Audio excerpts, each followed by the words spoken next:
BCom part 1 Bharat में आर्थिक पर्यावरण economic environment in India paper 1।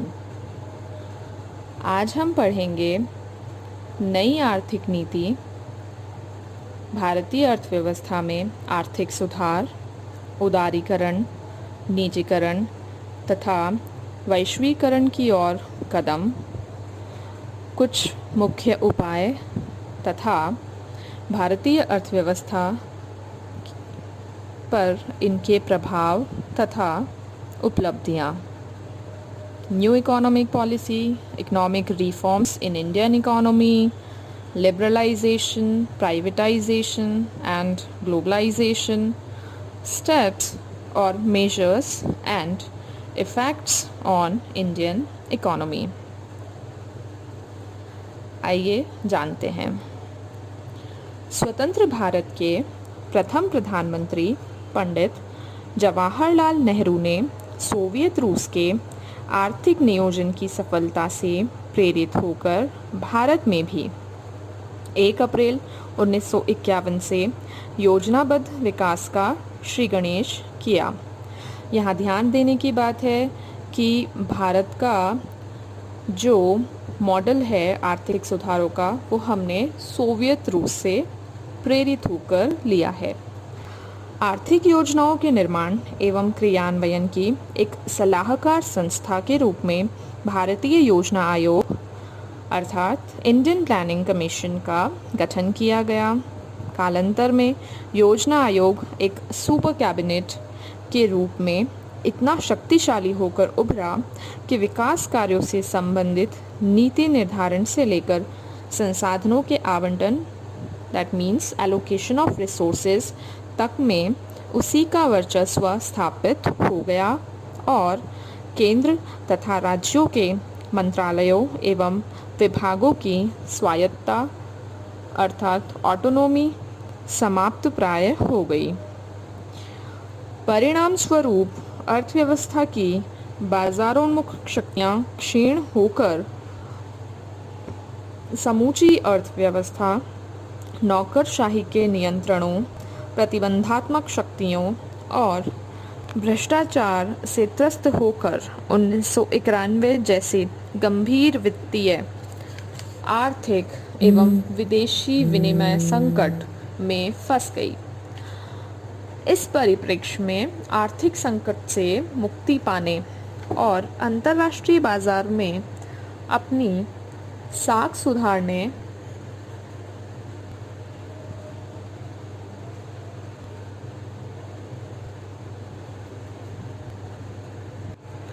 और अपने अस्तित्व को कायम रखने के लिए जुलाई 1991 से भारत सरकार ने आर्थिक सुधारों एवं आर्थिक उदारीकरण की नीतियों को लागू कर भारत में बाजारोन्मुख अर्थव्यवस्था का मार्ग प्रशस्त किया है।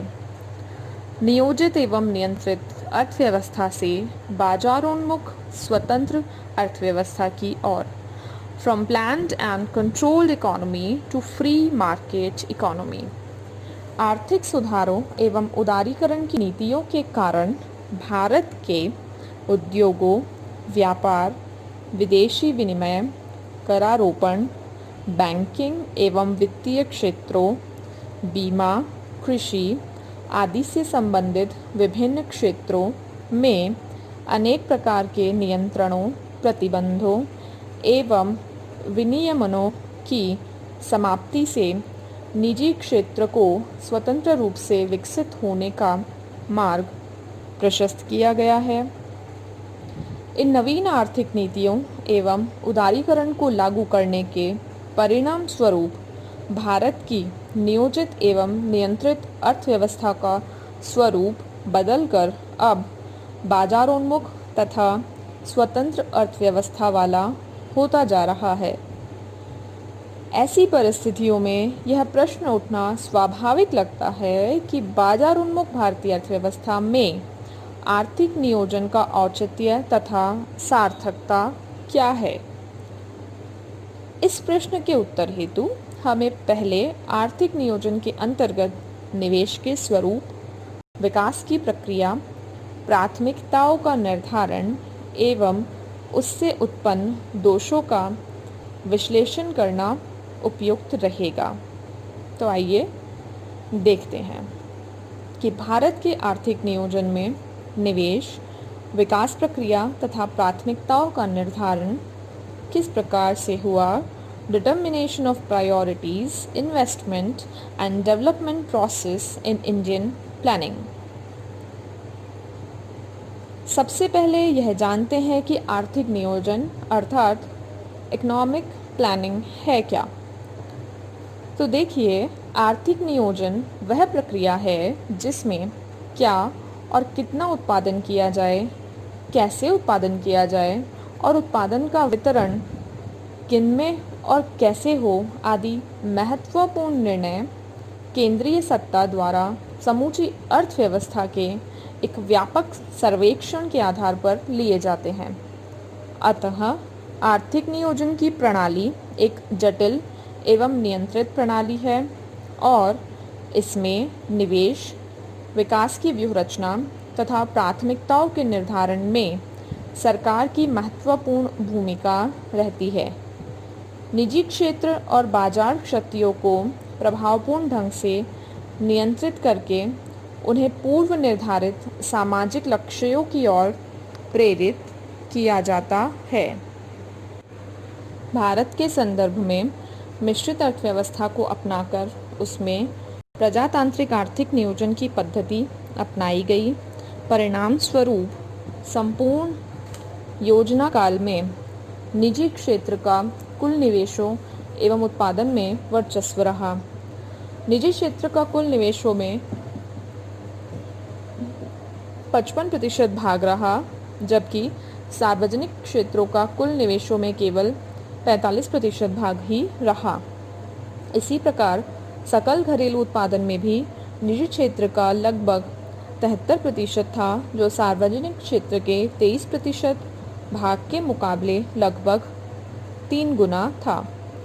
यद्यपि आर्थिक नियोजन की प्रक्रिया में निजी क्षेत्र और सार्वजनिक क्षेत्र को समान महत्व दिया गया, पर फिर भी निजी क्षेत्र के लक्ष्यों का निर्धारण अधिकांशतः संकेतात्मक रहा, जबकि सार्वजनिक क्षेत्र में उत्पादन के लक्ष्यों, निवेश की मात्रा और कार्यक्रमों के निर्धारण में सरकार की अहम भूमिका रही। केंद्र सरकार ने निवेश के उन कमियों को पूरा करने का प्रयास किया जो निजी क्षेत्र अथवा राज्य सरकारों द्वारा छोड़ दिया गया था। अब हम देखते हैं कि भारतीय नियोजन में विकास की प्रक्रिया एवं प्राथमिकताओं में परिवर्तन की प्रवृत्तियां कौन सी रही। भारत के आर्थिक नियोजन के मुख्य उद्देश्य तीव्र कृषि एवं औद्योगिक विकास एवं निर्धनता निराकरण, बेरोजगारी का समापन, कुपोषण का निवारण, आर्थिक विषमताओं में कमी एवं आर्थिक सत्ता के केंद्रीयकरण पर रोक के साथ साथ जनसंख्या वृद्धि पर रोक आदि रहे हैं। प्रथम योजना में आधारभूत संरचना के विकास के साथ साथ कृषि उत्पादन में वृद्धि का लक्ष्य था, जबकि दूसरी योजना में आधारभूत एवं भारी उद्योगों के विकास से तीव्र औद्योगिक विकास का मार्ग प्रशस्त करना था। तीसरी एवं चौथी योजनाओं में देश में जहां एक और कृषि, उद्योग, विदेशी व्यापार तथा आधारभूत संरचना विकास को प्राथमिकता दी गई, वहीं दूसरी ओर सामाजिक न्याय एवं सामाजिक कल्याण पर अधिक ध्यान केंद्रित किया गया। इसके कारण निर्धनता एवं बेरोजगारी निवारण के विशेष कार्यक्रम हाथ में लिए और 5वीं, 6ठी तथा 7वीं योजनाओं की प्राथमिकताओं में समयानुकूल परिवर्तन किए गए। देश में शिक्षा, स्वास्थ्य, स्वच्छ पेयजल, आवास एवं रहन सहन की बेहतर सुविधाओं के विकास हेतु सुसंगठित एवं सुनियोजित कार्यक्रमों को प्रारंभ किया गया। इस प्रकार से हमने देखा कि भारत में किस प्रकार से नियोजन किया गया, अर्थात प्लानिंग की गई। रिसोर्सेज को प्लान करने के लिए किस प्रकार भारतीय योजना आयोग का निर्माण किया गया, किस प्रकार से भारतीय अर्थव्यवस्था नियोजित एवं नियंत्रित अर्थव्यवस्था से बाजारोन्मुख स्वतंत्र अर्थव्यवस्था बनी।